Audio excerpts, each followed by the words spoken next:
Evangelho de Mateus, capítulo 16, do versículo 24 ao versículo 27, diz assim a palavra de Deus. Então disse Jesus a seus discípulos: se alguém quer vir após mim, a si mesmo se negue, tome a sua cruz e siga-me.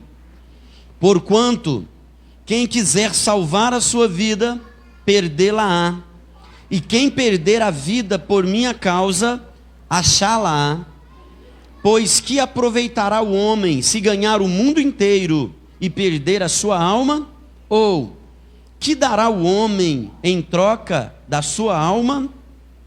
Porque o Filho do Homem há de vir na glória de seu Pai, com seus anjos, e então retribuirá a cada um conforme as suas obras. Vamos orar mais uma vez. Senhor Deus, te agradecemos, Pai, pela tua palavra, pelo privilégio que temos, ó Deus, de nessa noite meditarmos na tua santa palavra. Pedimos ao Senhor, fale aos nossos corações, abençoa todos que aqui estão, aqueles que estão acompanhando também de seus lares, aqueles que irão assistir posteriormente. Ó Deus, o Senhor abençoe a todos nós. Fala ao coração de cada um dos teus filhos e filhas aqui, e assim nós te pedimos, em o nome de Jesus, amém. Amém. Nós estamos no mês de outubro, e hoje é o primeiro domingo do mês de outubro. Meus irmãos, e que coisa boa, o mês de outubro, ele tem 5 domingos, é aqueles meses que a gente tem um domingo de bônus, né? Um domingo a mais, para a gente vir à igreja, para a gente cultuar o Senhor. E é interessante, daqui a pouco chega novembro, e daqui a pouco chega mais um Natal. Você já pensou nisso? Mais um Natal que você vai viver, e falta aí menos de 3 meses para o Natal de 2021. Mas o mês de outubro, meus irmãos, é o mês onde nós relembramos o evento histórico chamado Reforma Protestante. Esse fato, ele aconteceu num tempo bem distante do nosso tempo e também num local muito distante da nossa realidade brasileira. O ano foi 1517, o mês foi outubro, o dia 31, e o local onde aconteceu a Reforma Protestante foi na Europa, mais especificamente na Alemanha, com o monge agostiniano chamado Martinho Lutero. Interessante que o intento de Lutero não era romper com a Igreja Católica. A Reforma Protestante tinha um objetivo não de colocar Lutero como um excomungado da igreja. Não era essa a intenção de Lutero, mas as suas teses, 95 teses, as quais ele afixou na porta da Catedral de Wittenberg, elas tinham o objetivo de levar a igreja de volta às Escrituras.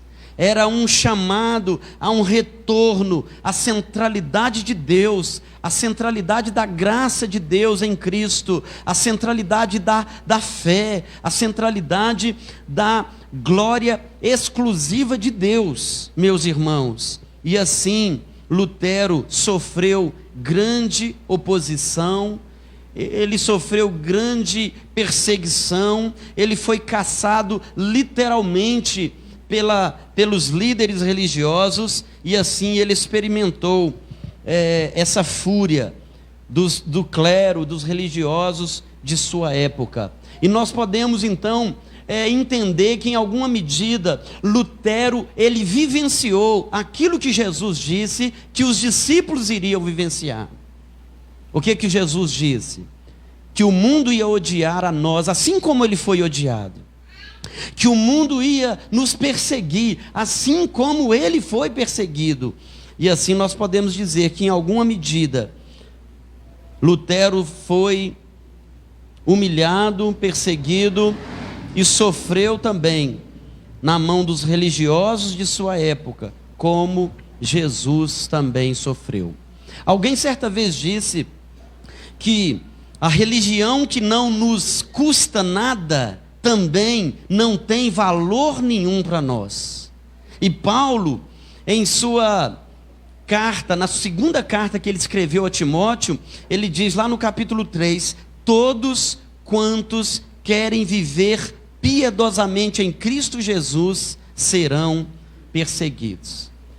Hoje é o primeiro domingo do mês, o mês da reforma, e como eu disse pela manhã, nós vamos pensar o Evangelho. Nós somos evangélicos, mas será que nós entendemos o Evangelho à luz do verdadeiro Evangelho? À luz daquilo que Deus nos deixou em sua palavra, pelo exemplo de Cristo e pela a instrução bíblica do que é de fato o Evangelho verdadeiro? Meus irmãos, o Evangelho verdadeiro, ele será sempre um confronto. Não existe evangelho sem confronto. O verdadeiro evangelho, ele não se conforma com o mundo. O verdadeiro evangelho, ele denuncia o erro, ele denuncia o pecado. O verdadeiro evangelho, ele exige renúncia, ele exige arrependimento e ele exige mudança verdadeira.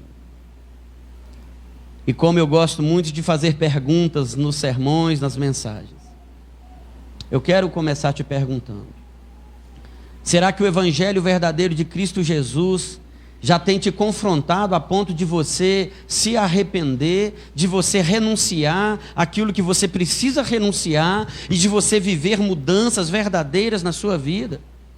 Será que nós já estamos vivendo num patamar do Evangelho onde nós não estamos sendo guiados mais pelas coisas desse mundo, pelos prazeres, pelos caprichos, pelo nosso próprio coração? Será que a gente já entendeu que não teremos conforto e vida mansa? Jesus não nos ofereceu e não nos prometeu uma vida mansa, tranquila, com amenidades e com desfrute nos domingos aqui das coisas de Deus e no restante da semana lá fora das coisas do mundo.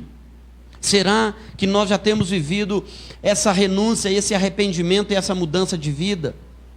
Meus irmãos, Jesus sabia que as multidões que o seguiam, muitas vezes estavam apenas atrás de milagres, atrás de bênçãos, atrás de prazeres terrenos, e portanto não estavam dispostas a trilhar o caminho da renúncia, nem pagar o preço do discipulado.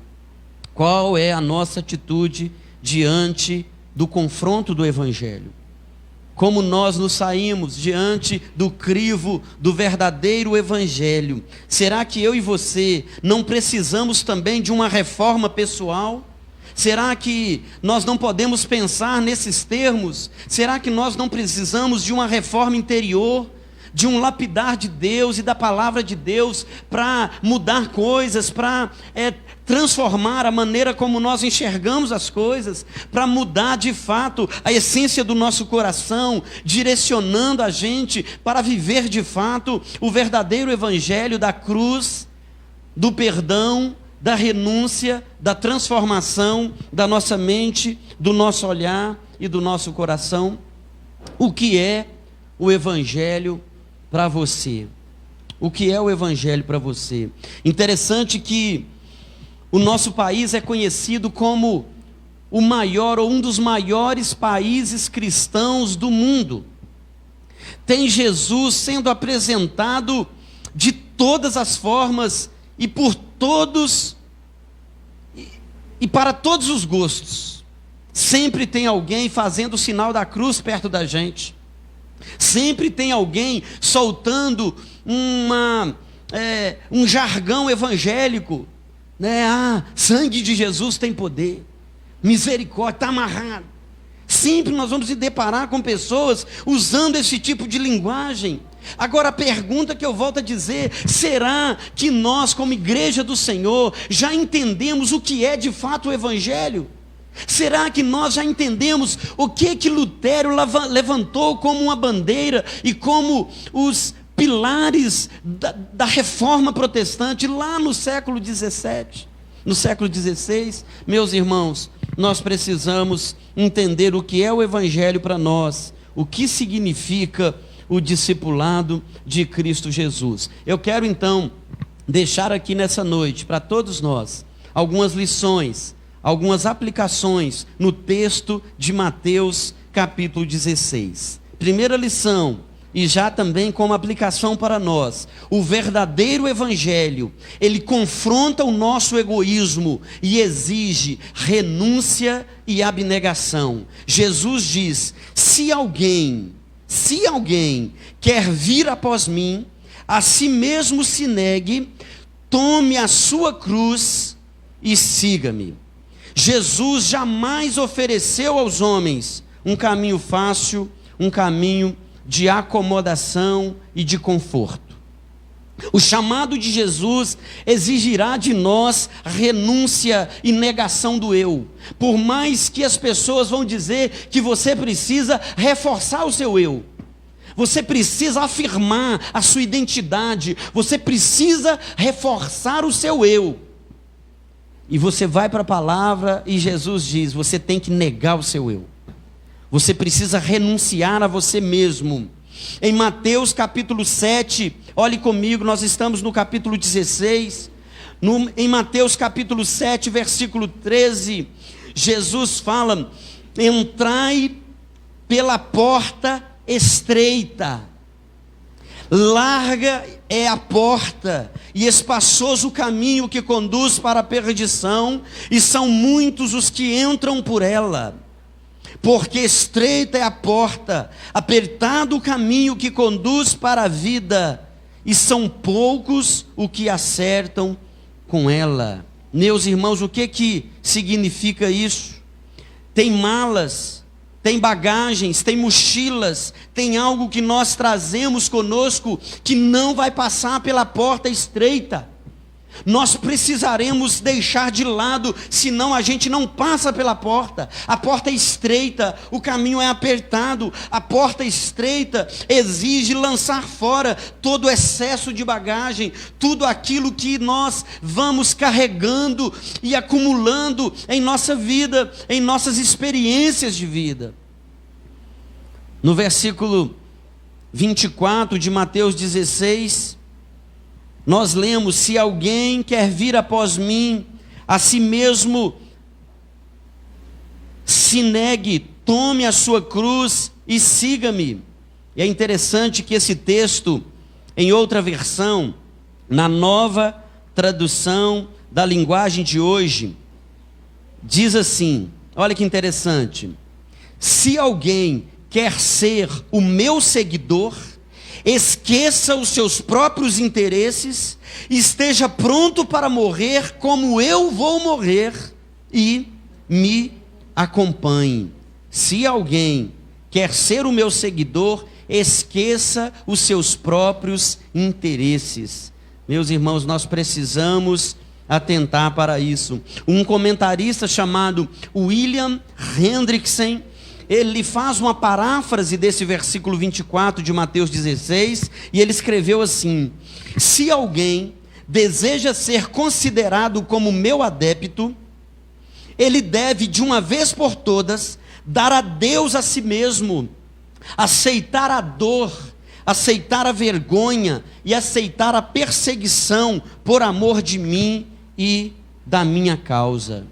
Será, meus irmãos, que nós temos vivido o verdadeiro evangelho de Jesus Cristo? O verdadeiro evangelho, ele confronta o nosso egoísmo e ele exige de nós renúncia e abnegação. A morte de Cristo ali na cruz só terá valor para aqueles que se dispõem a morrer também para o pecado e para si mesmo.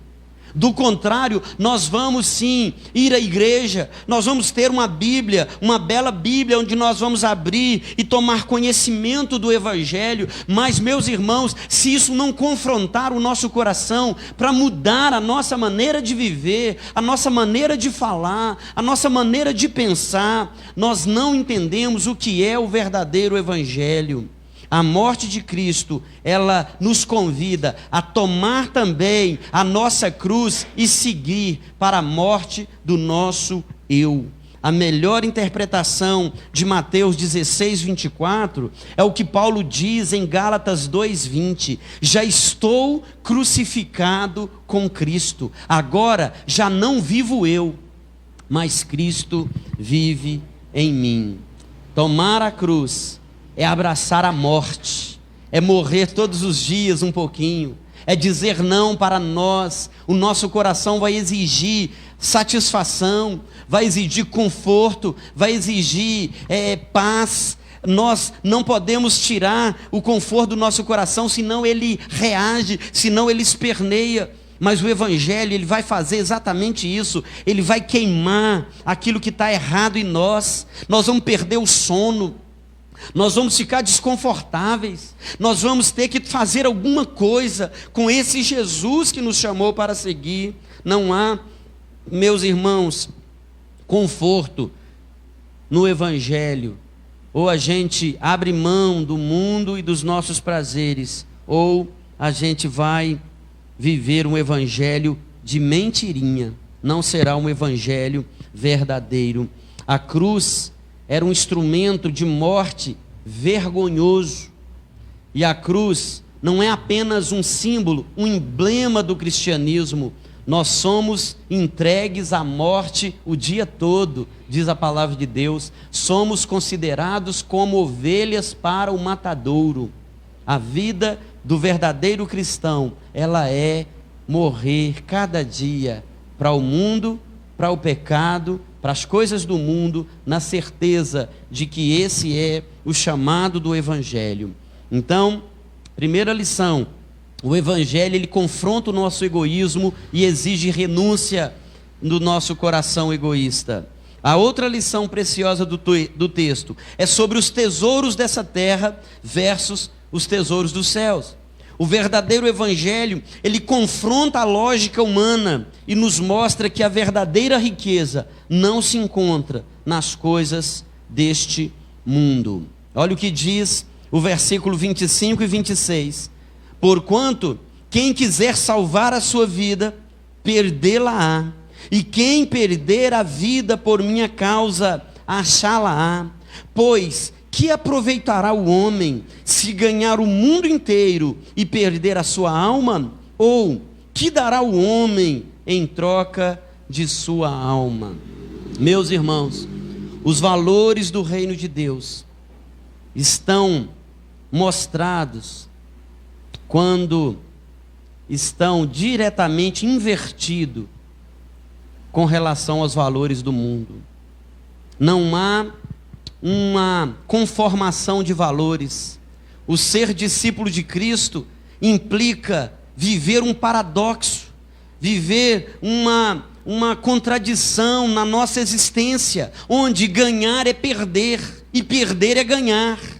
O verdadeiro Evangelho nos coloca de cabeça para baixo, de ponta cabeça, com relação a esse mundo. As pessoas estão ávidas pelo prazer. O mundo convida, seja nas propagandas, seja nos shoppings, nos comércios, sejam nas chamadas do celular. O mundo nos convida a viver o prazer, e as pessoas estão assim se entregando ao prazer. Elas fumam, elas bebem, elas dançam, elas compram, elas vendem, elas viajam, elas experimentam drogas, fazem sexo, na ânsia de encontrar felicidade, mas por fim estão desiludidas, estão deprimidas, estão perdidas. Os valores e os prazeres desse mundo não podem confortar e trazer paz para o coração de ninguém. E sabe onde nós vemos isso de forma muito clara? Na análise que o sábio Salomão faz como um exemplo de lição de que nós estamos aprendendo hoje. Olha, por favor, em Eclesiastes capítulo 2. Mais uma vez eu vou ler aqui na nova tradução da linguagem de hoje. Eclesiastes capítulo 2. Quando Salomão experimentou várias coisas, diz ele: eu resolvi me divertir, gozar os prazeres da vida, mas descobri que isso também é ilusão. Versículo 2: cheguei à conclusão de que o riso é tolice e de que o prazer não serve para nada. Procurei ainda descobrir qual a melhor maneira de viver, e então resolvi me alegrar com vinho e me divertir. Pensei que talvez fosse essa a melhor coisa que uma pessoa pode fazer durante a sua curta vida aqui na terra. Realizei grandes coisas, construí casas para mim, fiz plantações de uvas, plantei jardins e pomares com todos os tipos de árvores frutíferas, também construí açudes para regar as plantações, comprei muitos escravos e além desses tive outros nascidos em minha casa, tive mais gados e mais ovelhas do que todas as pessoas que moraram em Jerusalém antes de mim. Versículo 8, também ajuntei para mim prata e ouro dos tesouros dos reis e das terras que governei. Homens e mulheres cantaram para me divertir, e tive todas as mulheres que um homem pode desejar. Sim, fui grande, fui mais rico do que todos os que viveram em Jerusalém antes de mim, e nunca me faltou sabedoria. Versículo 10, consegui tudo o que desejei, não neguei a mim mesmo nenhum tipo de prazer. Eu me sentia feliz com o meu trabalho, e essa era a minha recompensa. Versículo 11, mas quando pensei em todas as coisas que havia feito, e no trabalho que tinha tido para conseguir fazê-las, compreendi que tudo aquilo era ilusão, não tinha nenhum proveito, era como se eu estivesse correndo atrás do vento. Era como se eu estivesse correndo atrás do vento. Meus irmãos, sejamos sinceros. Quantas vezes nós gastamos tempo e energia em coisas que a gente não devia gastar? Quantas vezes nós perdemos tanto tempo, sabe, em direção errada? Meus irmãos, a pior coisa é a gente estar em alta velocidade, fora da vontade de Deus. A distância que nós vamos percorrer será grande demais. Nós precisamos clamar por misericórdia a Deus, para que em nome de Jesus esse mundo não venha nos atrair, não venha nos fisgar, para que as coisas desse mundo não venham roubar o nosso coração, para que o engano dos prazeres, da prata, do ouro, das possessões, das posses desse mundo, não venha nos tirar o verdadeiro sentido da vida, da existência e da riqueza verdadeira que está nos céus. Meus irmãos, o Evangelho confronta a lógica humana e nos mostra que a verdadeira riqueza não se encontra nas coisas desse mundo. Mas quantas vezes nós estamos correndo atrás do vento? Quantas vezes nós estamos morrendo de trabalhar, comendo um pão de dores, como diz o salmista? E nós lemos nas Escrituras: aos seus amados Ele o dá enquanto dormem.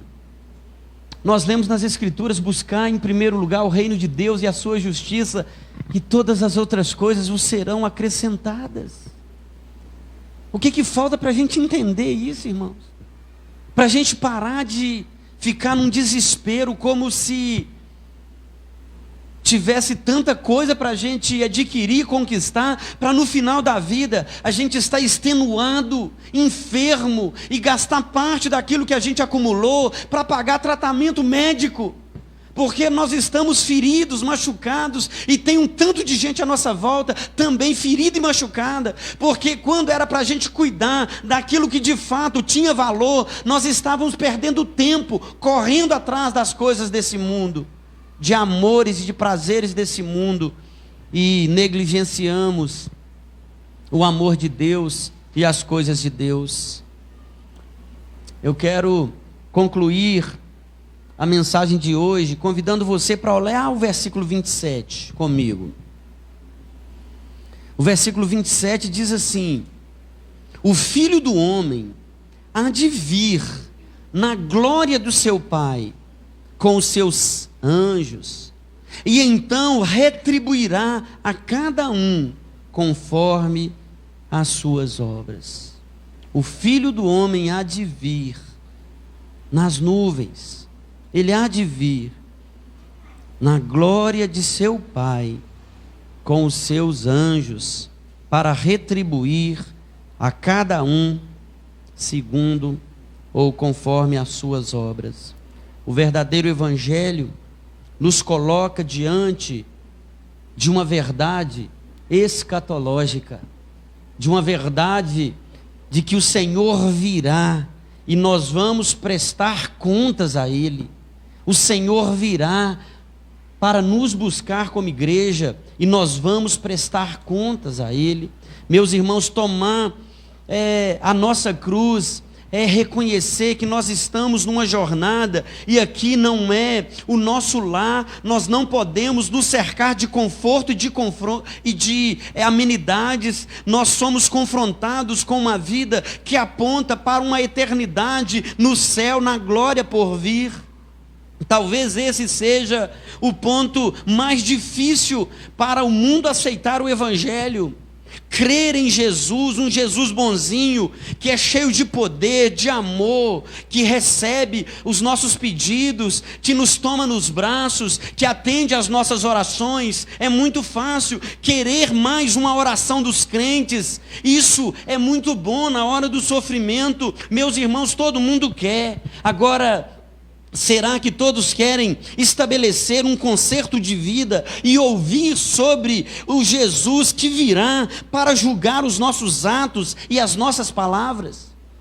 As nossas vidas, a nossa atitude, o que fizemos com o nosso tempo, o que fizemos com o nosso dinheiro, o que fizemos com nossa família, o que fizemos com as sementes que Deus colocou em nossas mãos.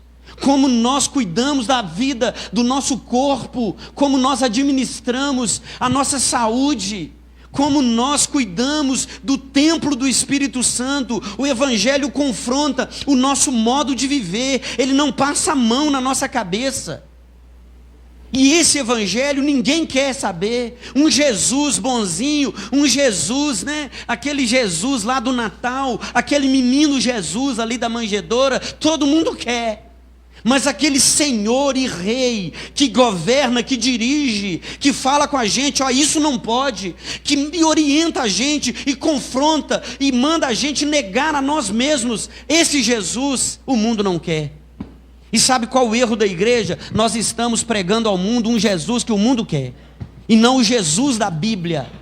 E isso é tão sério que nós, como crentes no Senhor Jesus, dentro da igreja, nós também não queremos esse evangelho que nos confronta, que chama a nossa atenção, que nos chama a uma vida de mais compromisso com Ele, para levar a sério a maneira como nós vivemos, porque nós não sabemos o dia em que virá o Senhor da glória, e nesse dia Ele vai exigir de nós uma prestação de contas. Se a igreja exclui a mensagem sobre a volta de Cristo e o grande dia do juízo de Deus, ela estará excluindo a parte séria e fundamental do verdadeiro evangelho.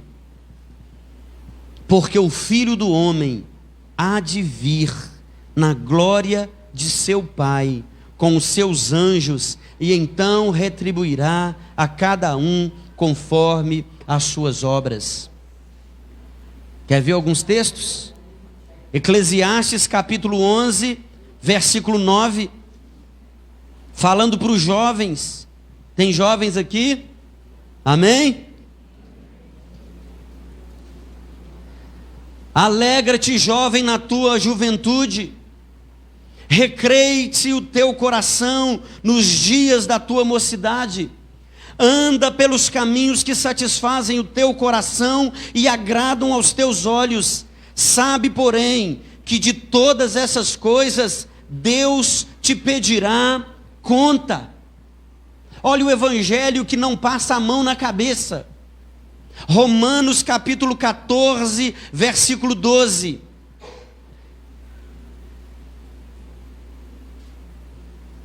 Olha o evangelho que não é saboroso aos ouvidos. Romanos capítulo 14, versículo 12. Assim, pois, cada um de nós dará contas de si mesmo a Deus. 2 Coríntios capítulo 5, versículo 10. Olha o evangelho que não soa bem aos nossos ouvidos, porque importa que todos nós compareçamos perante o tribunal de Cristo, para que cada um receba segundo o bem ou o mal que tiver feito por meio do corpo. O que cabe a nós, meus irmãos, nesse mês que é o mês da Reforma Protestante, que é o mês onde nós olhamos para as Escrituras e vemos que muitas vezes a nossa vida não está de acordo com a palavra de Deus. O que cabe a nós é clamarmos por misericórdia ao Senhor, é arrependermos e falarmos: Senhor, tem misericórdia de nós, ajuda-nos a viver de maneira digna do chamado do Senhor e do Evangelho do Senhor. É pedirmos a Ele que aplique em nós uma reforma no nosso coração, uma mudança de direção, uma inclinação correta do nosso coração, para que nós não sejamos enganados por nós mesmos, achando que está tudo bem. E se Jesus chamar você hoje, e se Jesus chamar a mim hoje, eu estou pronto para encontrar com Jesus? Eu estou pronto para prestar contas diante do tribunal de Deus? O Evangelho diz respeito à salvação eterna, é o poder de Deus para a salvação de todo aquele que crê. Mas nós não podemos viver como se a gente não cresce. Nós não podemos viver como se Jesus fosse aquele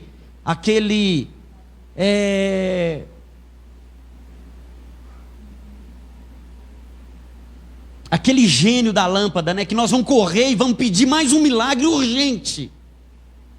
Aquele paraquedas que a gente já está caindo despingolado no pecado, a gente quer pegar o paraquedas no meio da viagem, aquela queda terrível. Olha, nós precisamos viver no Evangelho, viver mergulhados em Cristo, porque os dias são maus. Nós não podemos brincar com a nossa vida cristã, e nós precisamos pregar o Evangelho primeiro para nós mesmos. Enquanto a gente não pregar o Evangelho para nós mesmos, nós não teremos autoridade para pregar o Evangelho lá fora. A autoridade que Deus nos concede é para usar primeiro sobre nós.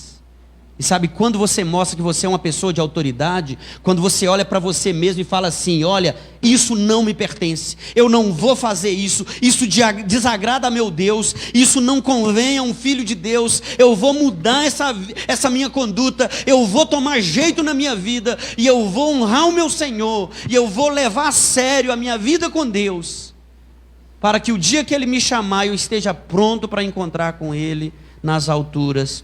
A nossa mensagem deve ser fiel e verdadeira, porque o Evangelho é o poder de Deus para a salvação de todo aquele que crê. Vamos ficar de pé para a gente orar? Vamos pedir ao Senhor que aplique essa palavra aos nossos corações. Nos ajuda a não sermos levados por qualquer vento, por qualquer convite, por qualquer amizade, por qualquer namoro, por qualquer site, por qualquer aplicativo de celular, por qualquer perda de tempo aí nas redes sociais. Que Deus nos livra do nosso coração pecaminoso, que Deus nos ajude a alinharmos a nossa vida com a eternidade, para vivermos na presença dEle em santidade, em compromisso e em fidelidade.